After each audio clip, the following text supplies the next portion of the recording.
Big TV భక్తి సమాచారం WhatsApp ఛానల్లో జాయిన్ అవ్వండి. అన్ని విశేషాలు ఎప్పటికప్పుడు తెలుసుకోండి. శ్రీ గురుభ్యో నమః. జన్మనిచ్చిన తల్లిదండ్రులకు శిరస్సు వచ్చి పాదాభివందనాలు తెలియజేస్తున్నాను. సమస్య పరిష్కారం. మనం నిత్యము కూడా ఎన్నో రకాలైనటువంటి సమస్యలతో సతమతమైపోతూ ఉంటాం. మరి వీటికి తక్షణమే పరిష్కార మార్గాలు మనకు కావాలి. మరి ఎలాంటి సమస్యలకు ఎలాంటి పరిష్కారాలు చేసుకుంటే మనం ఆ సమస్య నుంచి బయటపడతాం అనేటువంటి విషయాలు ఈరోజు మనం తెలుసుకోబోతూ ఉన్నాం. అన్నదమ్ముల మధ్యలో చాలా వైరాలు వస్తుంటాయి. ఉమ్మడి కుటుంబంలోనే ఉంటాం, కానీ సమస్యలు తలెత్తుతూ ఉంటాయి. మరి దీనికి ఏదైనా పరిష్కార మార్గం ఉన్నదా అని అంటే ఉన్నదండి. అద్భుతమైనటువంటి పరిష్కార మార్గాలు ఉన్నాయి.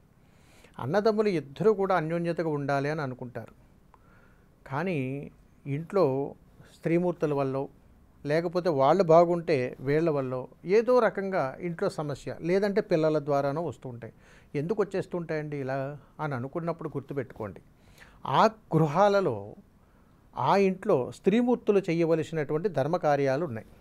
ఏమున్నాయండి అని అంటే, స్త్రీమూర్తులు ఇద్దరూ కూడా ఒకే మాట మీద ఉంటే వీళ్ళిద్దరూ కానీ లేకపోతే వాళ్ళిద్దరూ కలిసి చేసుకోవాల్సినటువంటి పరిష్కారాలు.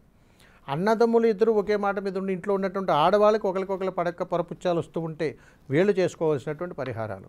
ఇది కాకుండా వేరు వేరు చోట జీవిస్తూ ఉన్నప్పుడు అన్నదమ్ములకి ఇద్దరికీ పడట్లేదు, కానీ కలిసి ఉండాలని అనుకున్నప్పుడు తల్లిదండ్రులు చేయవలసినటువంటి పరిష్కారాలు. వాళ్ళు కూడా లేరు, వీళ్ళు ఎలా కలిసి ఉంటారు అని అనుకున్నప్పుడు ఎవరో ఒకరికి మా అన్నయ్య నాతో కలిసి ఉంటే బాగుండు, లేదా మా తమ్ముడు నాతో కలిసి ఉంటే బాగుండు, మేమందరం కలిసి ఉంటే బాగుండు అనే భావాలు కలిగినటువంటి వ్యక్తి చేసుకోవలసినటువంటి అద్భుతమైనటువంటి పరిష్కార మార్గాలు ఉన్నాయి. ఇవి మీకు దగ్గరలో ఉన్నటువంటి ఏదైనా ఒక దేవాలయానికి తెల్లటి వస్త్రాలు ఒక 2 దానం ఇచ్చి ఇంటికి వచ్చిన తర్వాత మీరు మీ గృహములో ఒక తీపి పదార్థాన్ని సిద్ధం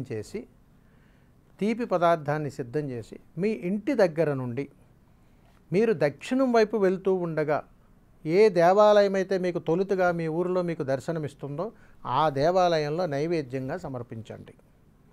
తరువాత ఒక అరిటాకులో అంత పెరుగన్నాన్ని ఉంచి, ఎక్కడైనా మీకు దగ్గరలో పారే నీళ్లు కానీ ఉంటే వాటిలో కలపండి.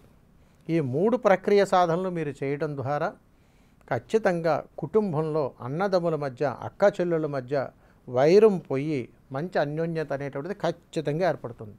ఒక 2 రోజులు అటు ఇటు అయినా కానీ ఎప్పటికీ వాళ్ళు విడిపోరు. సుమా సర్వే జనా సుఖినో భవంతు. శుభం. నమస్కారం. For more videos like this, subscribe Big TV channel.